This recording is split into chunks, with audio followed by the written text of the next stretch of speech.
Now back to school season also means soup season.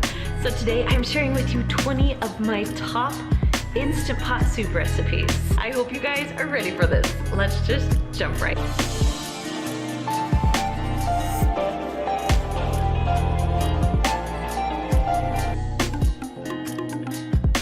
So I'm gonna start out with my Instant Pot, but you can do the same exact recipe in your slow cooker. So I have 3 large potatoes here that I'm chopping up. I'm keeping the skin on because it's one less step for me to do. Next, I'm gonna take 3 chicken breasts. Now these ones are frozen, so I'm gonna show you how to do frozen chicken breasts in the Instant Pot. So I always be sure my chicken is on the bottom of my Instant Pot. Now I'm gonna add my vegetables on top. So I'm just gonna pour in my potatoes. Next, I'm just gonna take a small bag of baby carrots, open it up, and dump them in.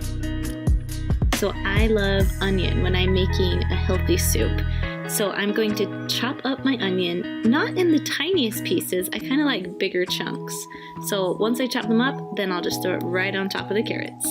So for my seasonings, I added a ½ teaspoon of garlic salt and a ½ teaspoon of rosemary. So now it's time for the broth. You're gonna add 8 cups of chicken broth. Now I know that sounds like a lot, but it's actually just enough to cover the vegetables. So if you're making this in your Instant Pot, go ahead and just put it right inside. If you're making it in your slow cooker, same thing. Take your pot, put it right inside of your slow cooker. So back to the Instant Pot, I put the lid on, and I'm making sure that it is going to be on sealing, not venting, you want it on sealing. Then you're gonna push your meat or stew button and go up to 25 minutes in your Instant Pot. If you're in the slow cooker, you want to do it for 6 to 8 hours on low.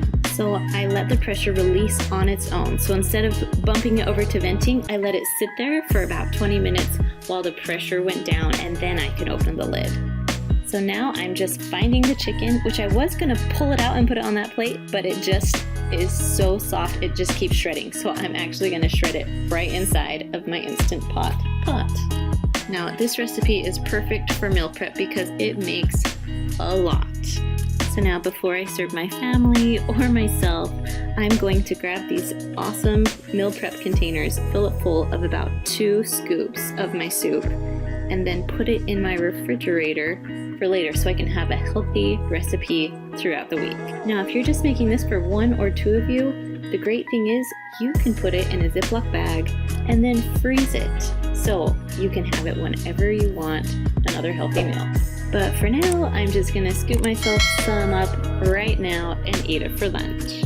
Now I love to put some cheddar cheese on top so my kids will actually eat it, and a little bit of parsley to give it a little more flavor.